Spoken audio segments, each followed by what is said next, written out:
السلام علیکم ورحمۃ اللہ وبرکاتہ۔ سبق نمبر 22 تشدید۔ شد اس شکل کی ہوتی ہے، اس کے 3 دندانے ہوتے ہیں۔ حروف کی شد والی حالت کو تشدید کہتے ہیں اور جس حرف پر شد ہو وہ مشدد کہلاتا ہے۔ ہدایت نمبر 1، مشدد حرف 2 دفعہ پڑھا جاتا ہے، نیز مشدد حرف کو اس سے پہلے حرف کے ساتھ ملا کر پڑھا جاتا ہے۔ ہدایت نمبر 2، مشدد حرف کی ادائیگی کے وقت حرف کو کھینچنے سے بچائیں، نیز نون اور میم مشدد پر 1 الف کے برابر گنا کریں۔ ہدایت نمبر 3، شد والے حرف سے پہلے حرف کو لمبا ہونے سے بچائیں، جیسے ابا میں با مشدد سے پہلے حمزہ کو نہ کھینچیں کہ آبا ہو جائے بلکہ ابا ہی رہے۔ اسی طرح اتا، اتا وغیرہ۔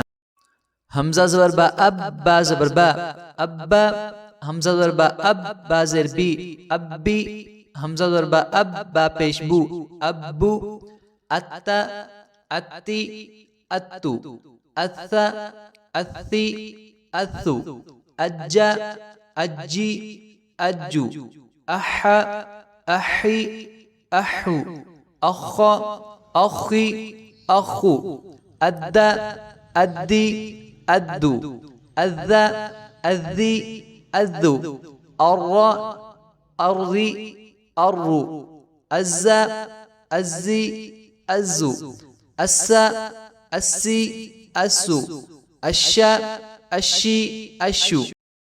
ہدایت نمبر 4، حرکات کے بعد واو اور یا مشدد آ جائیں تو انہیں بغیر غنہ کے سختی سے ادا کریں، جیسے زوجت، قیمت وغیرہ۔ ہدایت نمبر 5، اگر واو اور یا غنہ والے ہوں، جیسے من یقول، من وال وغیرہ میں، تو وہاں غنہ کریں۔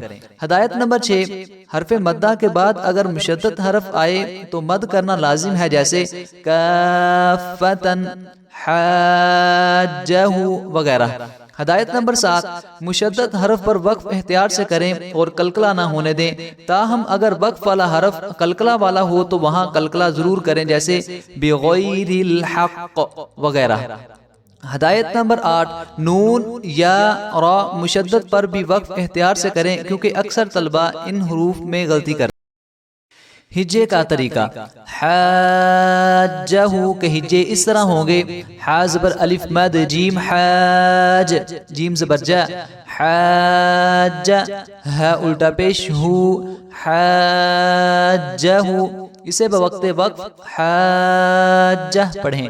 می یومن کے ہجے اس طرح ہوں گے: میم زیر یا می، یا زبر وا یو، می یو، میم 2 زر من، می یومن۔ اسے بوقت وقف می یوم پڑھیں۔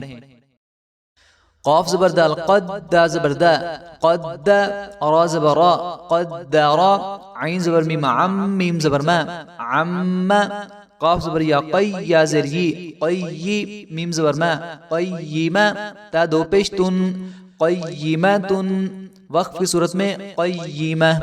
زوجت، مسلمت، یتفجر، بقوت، حاجہ، تولیتم، من یقول، من یوم، من یفسد، من ینکر، من نبأ، من وال، عینا یشرب، خیر نزلا، خلق نعیدہ، بباسط یدی، سراجا منیرا، خیرا یرہ۔